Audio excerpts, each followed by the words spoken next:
I walked into my high school reunion and a woman I'd never met slapped me across the face. She said, "How dare you show up here after what you did to me?" The sting spread across my cheek like wildfire. Every head in the ballroom turned. My former classmates froze mid-conversation, champagne glasses suspended in the air. The DJ stopped the music. I didn't recognize her. Not her face, not her voice, nothing. She was maybe 35, blonde hair pulled tight, wearing a dress that cost more than my monthly rent. "I'm sorry," I said slowly. "Do I know you?" Her eyes went wide with fury. "Are you serious right now? You ruined my life, and you're pretending you don't remember." My brother grabbed my arm from behind. He'd come as my +1 since my divorce finalized last month. "Who is this?" he whispered. "I have no idea." The woman's husband appeared, a tall man with apologetic eyes. "Veronica, maybe we should discuss this privately." Veronica. The name meant nothing. I'd gone to Ridgemont High from freshman year through graduation. I knew everyone in my class. This woman wasn't one of them. "I want everyone to hear what kind of person he is." She pointed at me, hand trembling. "This man promised to marry me, took $40,000 from my parents for a wedding that never happened, then vanished without a single word." The room went completely silent. "That's impossible," I said. "I've never seen you before in my life." "Denver, 3 years ago. You told me your name was Elliot Marsh. You said you graduated from Ridgemont High, class of 2010. My graduating class." Elliot Marsh. My stomach dropped. That was my actual name, my actual school, my actual graduation year. "Show me a picture," I said quietly. She shoved her phone in my face. The photo showed her smiling next to a man in a restaurant booth, candles on the table, engagement ring glittering on her finger. The man looked exactly like me. Same brown hair, same jawline, same crooked smile I'd inherited from Dad. But there was a small scar above his left eyebrow, a scar I didn't have. "That's not me. I don't have that scar. Look at my eyebrow right now." She squinted at my face, then back at the phone. Confusion flickered across her features for the first time. "Someone used my identity?" I continued. "I've never been to Denver. I've never met you." That's when my brother spoke up, his voice suddenly strange. "Elliot, can I talk to you outside?" Something in his tone made my blood run cold. I followed him to the parking lot, leaving Veronica staring after us. He leaned against his car, not meeting my eyes. "I need to tell you something." "What?" 3 years ago, I was in trouble. Gambling debts, bad ones, the kind where people break kneecaps. I felt the ground shift beneath me. I needed $40,000 fast. Couldn't ask anyone without explaining why. He finally looked at me. His eyes were wet. "I pretended to be you. Used your yearbook photo, your background, everything. Found a woman online looking for love." The pieces crashed together. My own brother had stolen my identity. Scammed an innocent woman out of her family's savings. Let her believe for 3 years that I was the monster who destroyed her life. "She's inside right now thinking I'm a con artist," I said. "Our entire graduating class thinks I'm a criminal." "I'll fix it," he said desperately. "I'll tell everyone the truth right now." I grabbed his collar and pulled him close. "You're going to do more than that. Pay back every cent. Apologize on your knees. Then explain to Mom and Dad why their youngest son is a thief." His face went pale. "If this gets out, I lose everything. My job, my marriage." I released him. "You should have thought about that before you stole my face." Inside, Veronica was crying. Her husband held her. My classmates were whispering, phones out. I walked back through those doors knowing exactly what I had to do next.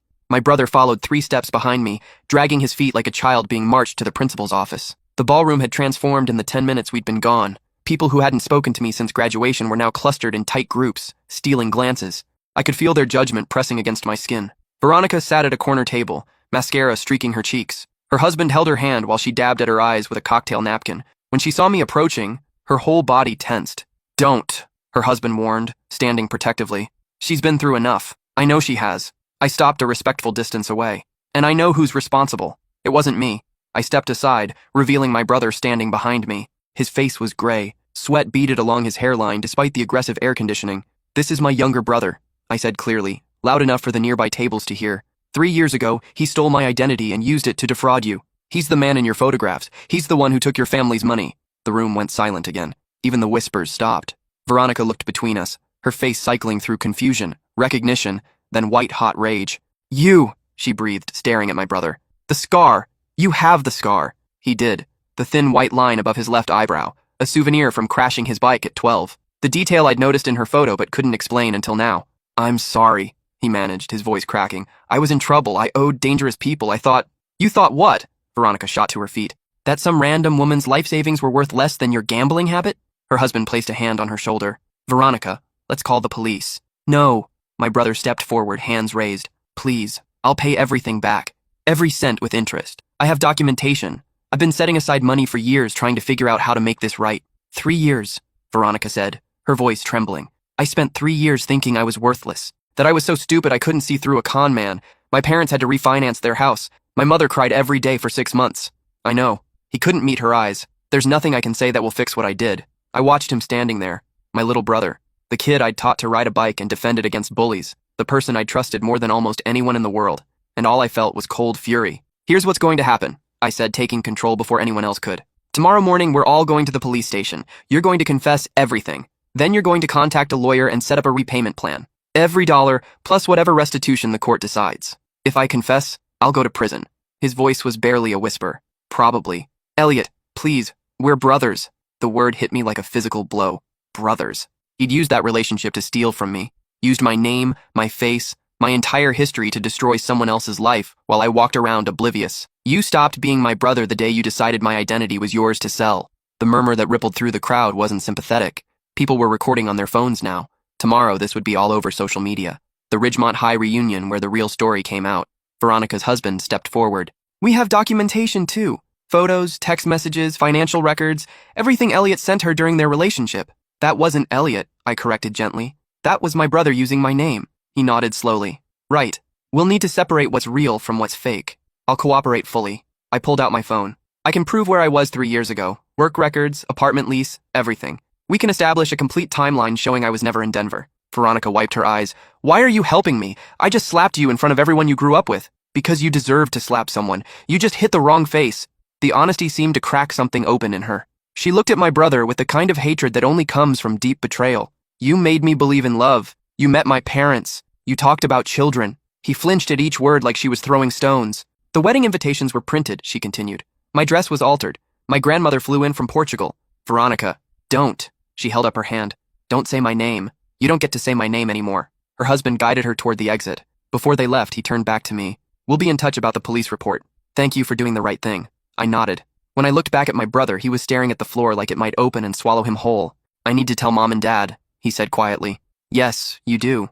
Will you come with me? The audacity of the request should have made me laugh. Instead, I just felt tired. No, this is your mess. You clean it up alone. I left him standing in that ballroom, surrounded by former classmates who now understood the truth. Some of them came up to apologize for assuming the worst. Others avoided eye contact, embarrassed by their rush to judgment. I drove home in silence, my mind replaying every moment of the last hour. The slap, the accusation, the slow, horrible realization that the person who'd betrayed me worst wasn't a stranger or an enemy. It was family. When I got home, I poured myself a drink and sat in the dark. My phone buzzed constantly with messages from people I hadn't heard from in years. Condolences, expressions of shock, offers to testify on my behalf if needed. Around midnight, my phone rang. Mom. Elliot. Her voice was raw. Your brother just told us everything. I closed my eyes. And? Your father won't speak to him. He's locked himself in the garage. Can you blame him? No. She was crying now. I don't understand how this happened.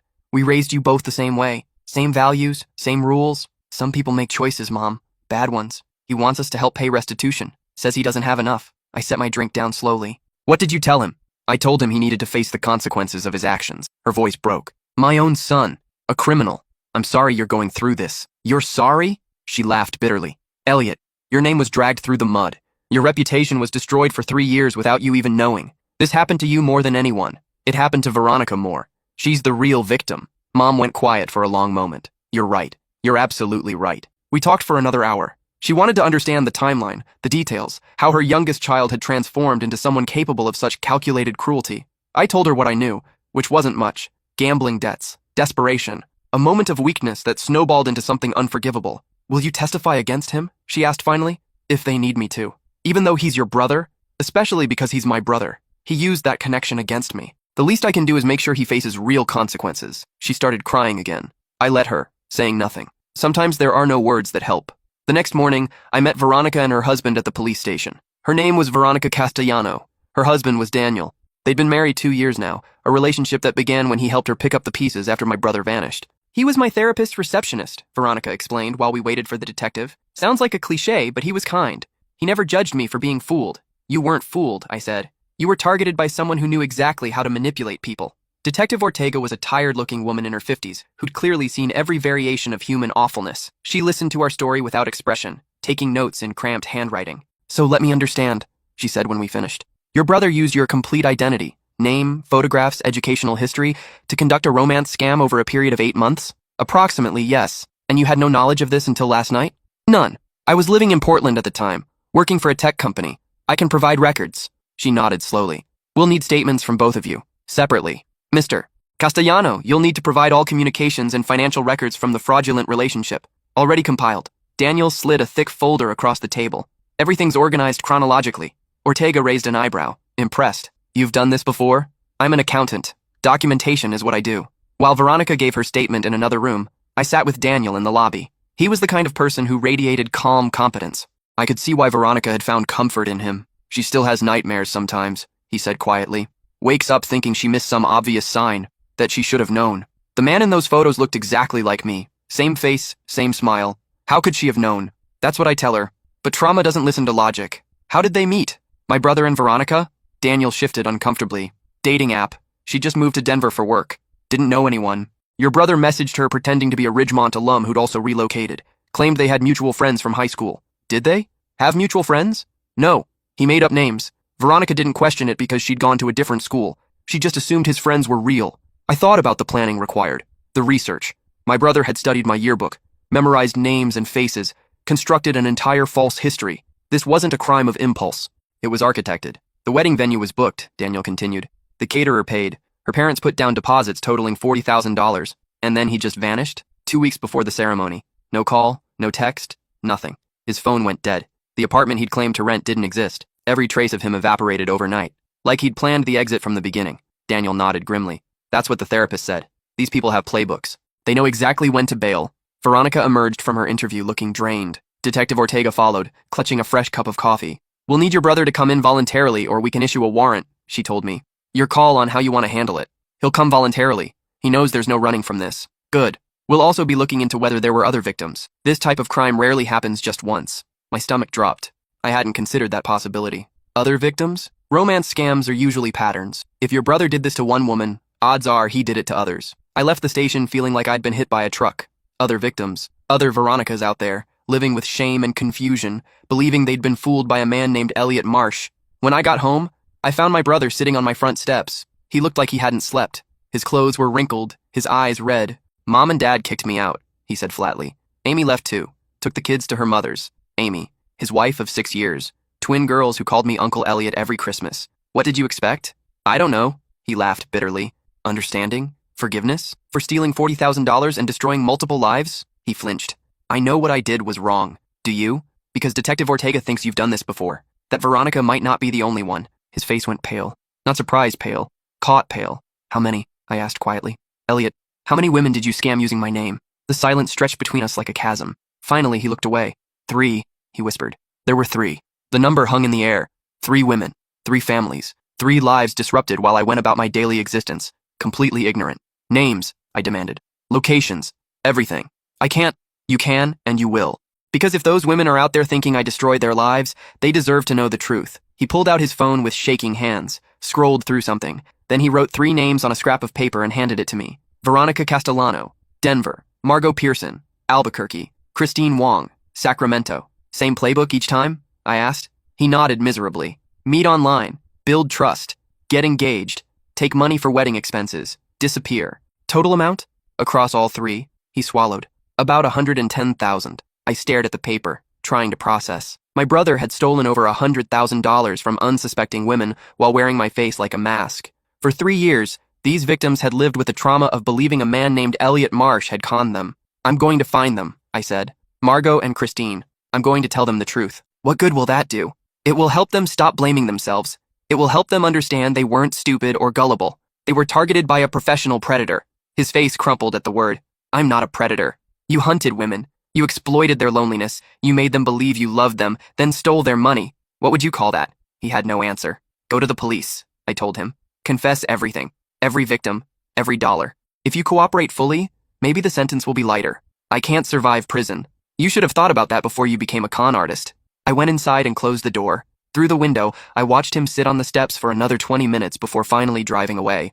Over the next week, I tracked down Margot Pearson and Christine Wong. Margot was a kindergarten teacher in Albuquerque who'd lost $15,000 to my brother 2 years ago. Christine was a dental hygienist in Sacramento, scammed 18 months before Veronica. Both conversations followed the same devastating pattern. Initial confusion, disbelief, then the slow, horrible recognition when I showed them photos of my brother versus photos of me. The scar, that tiny scar, made all the difference. I thought I was going crazy, Margot said through tears during our video call. I kept looking at pictures of us together, trying to understand how I missed the warning signs. But there weren't any. He was perfect. He studied me, I explained. Learned everything about my life to make his story convincing. You didn't miss anything because there was nothing to miss. Christine was angrier. I want him in prison. I want him to rot. He's turning himself in tomorrow. The detective has my information if you want to add your case to the charges. Count on it. My brother's confession made local news. Then national news when reporters discovered the identity theft angle. Headlines called him the face thief, the brother betrayer, the mask scammer. Internet commenters debated whether I bore any responsibility for not noticing sooner. Mom called me every night crying. Dad still wouldn't speak about it, retreating into his workshop where he built furniture no one needed. Amy filed for divorce, seeking sole custody. The worst moment came when my 8-year-old niece called me directly. She'd found my number in her mother's phone. Uncle Elliot? Her voice was small and confused. Did Daddy do something bad? I sat down heavily, unprepared for the question. Your daddy made some mistakes, sweetheart. Grown-up mistakes that hurt people. Is that why Mommy is crying? Yes. Is Daddy going away? I thought about lying, about protecting her from the truth for a few more years, but she'd find out eventually. Kids always do. Probably, honey, for a while. Will you still be my uncle? The question broke something inside me. Always. No matter what your daddy did, I'll always be your uncle. She seemed satisfied with that. We talked for a few more minutes about her school and her friends before Amy took the phone back. She thanked me for being honest. Said she was trying to do the same. The trial happened 8 months later.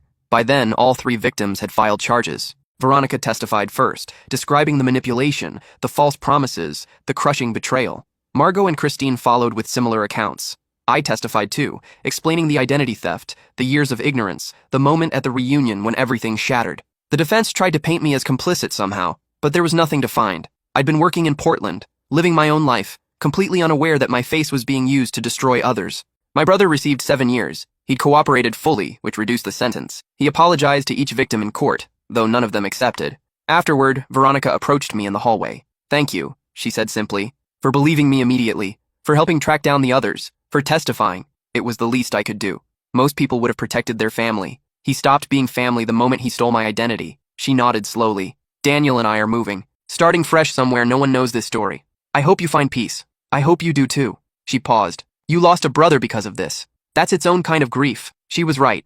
I hadn't fully processed that loss yet.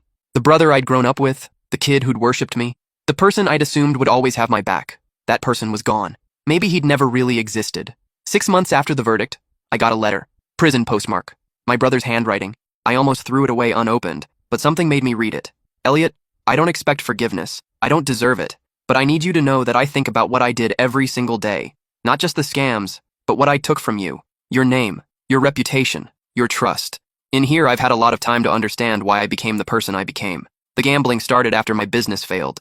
The shame of that failure made me desperate. Desperation made me reckless. And recklessness led me to convince myself that stealing from strangers wasn't really hurting anyone.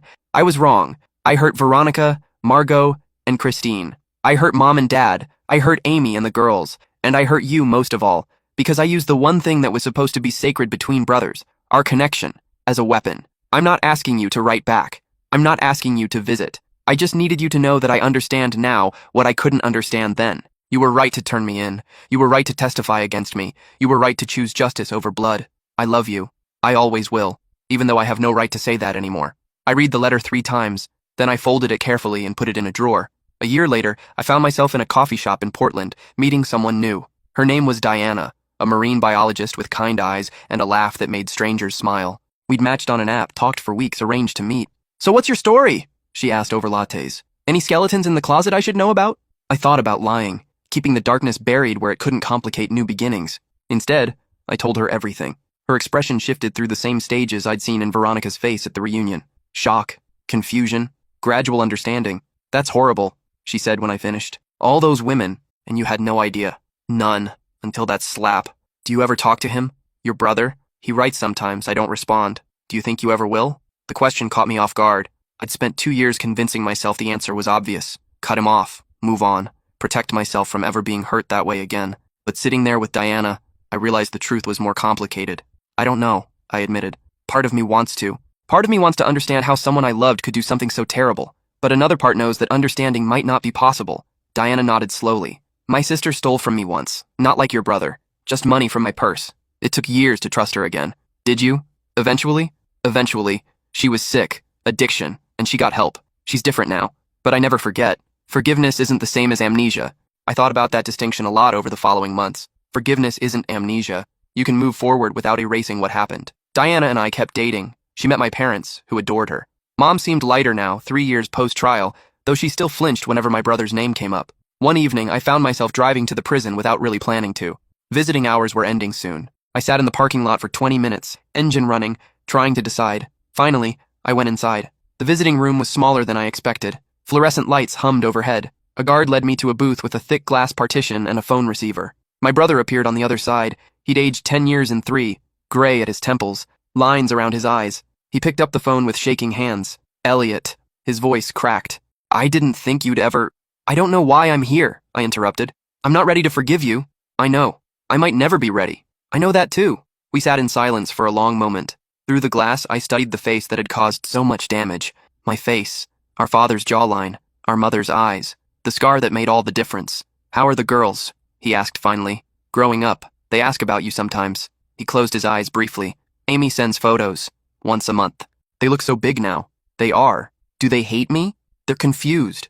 They love you, and they don't understand what you did. Neither do I, he said quietly. Not really. I know the steps. Gambling, debt, desperation. But there's this gap between who I was and who I became that I still can't bridge.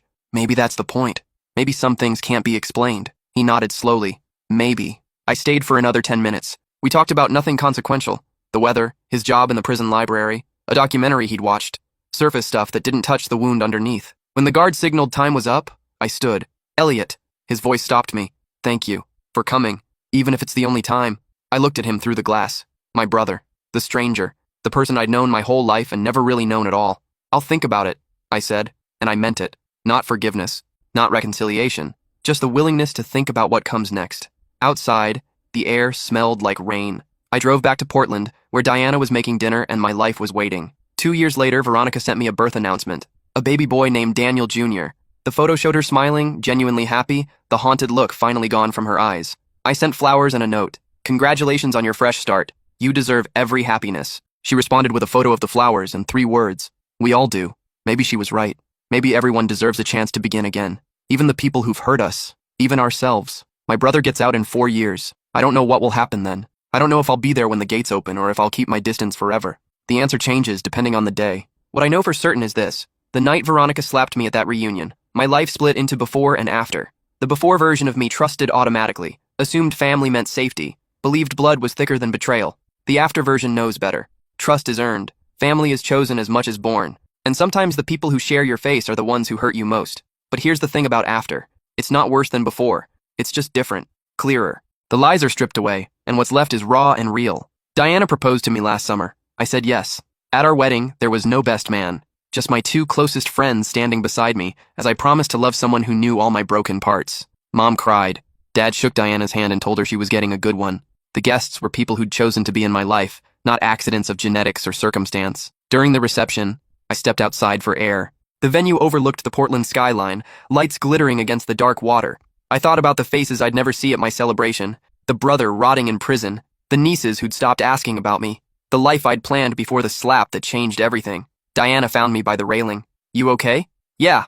I pulled her close, just thinking about who isn't here. Missing him, missing who he could have been. She nodded against my shoulder. That makes sense. We stood there until the music called us back inside, dancing, laughing, celebrating something real and chosen and unbroken. The next morning, I got a letter. Prison postmark. My brother's handwriting. Congratulations on the wedding. I saw the photos Amy sent. Diana looks wonderful. You look happy. I won't pretend I don't wish I could have been there. But I understand why I wasn't.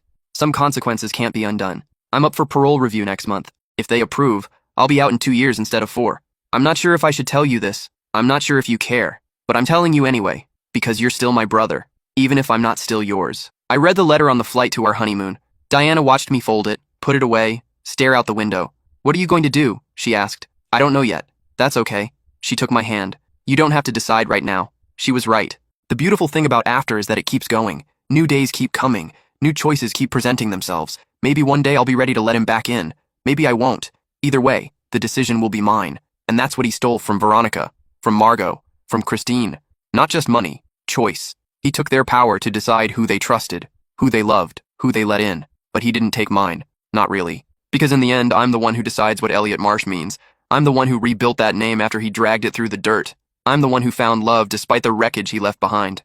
That's the real story of the high school reunion. Not the slap, not the revelation, not even the justice. It's what happens after the worst moment of your life, how you keep going, who you become. I became someone who knows that trust is fragile and family is complicated and forgiveness is a journey without a guaranteed destination. I became someone who married the right person, built meaningful friendships, found work that matters. I became someone who survived his brother's betrayal and came out the other side not bitter, just wiser. The woman at the reunion asked how I could show my face after what I'd done to her. The answer, I realize now, is simple. I showed my face because it's my face. It always was, and no one, not even my own brother, gets to steal that from me.